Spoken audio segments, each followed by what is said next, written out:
বেঈমান প্রতিদিন সুযোগ খুঁজতেছে বাংলাদেশে। বেঈমানরা, এই ফ্যাসিস্টের দোসররা, প্রতিবেশীর দোসররা বারবার চাচ্ছে বাংলাদেশের পবিত্র জমিনে ইমানদারের রক্ত ঝরুক। এই জন্য ইসকনের গুন্ডা দিয়া একবার চট্টগ্রামে শহীদ অ্যাডভোকেট সাইফুল ইসলামকে জবাই করছে, আবার সাদ নামে এক ভণ্ড ব্যক্তিকে দিয়ে সারা পৃথিবীর মধ্যে গোলযোগ লাগায়া টঙ্গীর বিশ্ব ইজতেমার মধ্যে কিছু গুন্ডা সন্ত্রাসী দিয়া রাতের অন্ধকারে ইমানদারের রক্ত ছড়াইছে। এই জন্য এটা মনে রাখো ভাইয়া, মনে রাখো।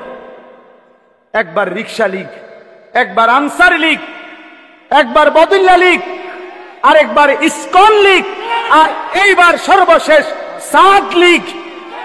কোন লীগ বাংলাদেশে টিকবে না, সব লীগ হয়ে যাবে ইনশাআল্লাহ। বিজয় ইমানদারের হবে, বিজয় ইমানদার। সারা পৃথিবীতে মজলুমের বিজয়, জালেমের পরাজয়। ইতিমধ্যে 2024 সাল শেষ হয়ে যাচ্ছে, আমরা দেখছি আলহামদুলিল্লাহ 2024 সালে 2 উইকেট পড়ছে। 5 আগস্ট 1 উইকেট পড়ছে, বাংলাদেশের জালেম পলাইছে। আর 8 ডিসেম্বর সিরিয়ার বাশার আল আসাদ নামে এক স্বৈর শাসক 54 বছরের জালেম জুলুমবাজ 5 লক্ষের চাইতে ইমানদার মুসলমানকে, 5 লক্ষের চাইতে বেশি মুসলমানকে শহীদ করছে। যেই জালেম, ওই জালেমও পলাইছে। এই জন্য কয় উইকেট পড়ছে? ইনশাআল্লাহ বাকি উইকেটও পড়ে যাবে। 2024 সাল উইকেট পড়ার বছর। এবছর বোলিং ভালো হয়েছে, কড়া বোলিং।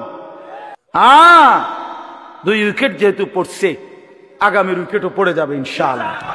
আগামীর উইকেট নেতানিয়াহু, ইসরায়েলের ওই কুত্তা প্রধানমন্ত্রী, তার উইকেটও পড়ে যাবে ইনশাআল্লাহ। প্রতিবেশীর উইকেটও পড়ে যাবে, হ্যাঁ পড়ে যাবে ইনশাআল্লাহ। ওই সমস্ত তেল, পেঁয়াজ, আলু, আটা, এটির দমক দিয়া লাভ নেই। ইমানদার এই সমস্ত দমকারী ধায় পায়, বেটা আলু দিবে না, পেঁয়াজ দিবে না, আটা দিবে না। তোর আব্বার পেঁয়াজ, মোদির বাপের পেঁয়াজ, এগুলো বেঈমান। পেঁয়াজ, আটা, তেল, সাবান, চাল, ডাল, ভাত, মাছ, এগুলো তোদেরকে যিনি 130 কোটি তোদের বেঈমানকে যিনি খাওয়ায়, তিনি তো আমার আল্লাহ। বেটা এই বেঈমান, তোর কি বেটা কি রে ভাই? উনি আমার আল্লাহ, তোদেরকে খাওয়ায়। তোদের আসেনি কিছু, মূর্তি ছাড়া তোদের কিছু আসেনি। হেইতে আমার আল্লাহ, হেইতে রে খাওয়ায়, হেইতে আমারে দমক দে। মন্ডা চায় কি কস কি বেটা, দমক দেশ কেন? জি দুটার কথা না, এটা কি বেউকুফ না? তুই কি কারে দমক দেশ বেটা? আমার আল্লাহ খাওয়ায় তোদেরকে। ইমানদারের জান নিবা, কোনো সমস্যা নাই। ইমানদারের কলিজা থেকে খুন ঝরলে, রক্ত ঝরলে সোজা জান্নাতে পৌঁছে যাবে। শহীদের 1 ফোঁটা রক্ত বৃথা যায় না, 1 ফোঁটা না। প্রতি ফোঁটার দাম আল্লাহ তাআলা হাসরের ময়দানে জান্নাত দিয়া বুঝায় দিবে। অসুবিধা, আমি মরলে কি, আমি মরলে সমস্যা কি?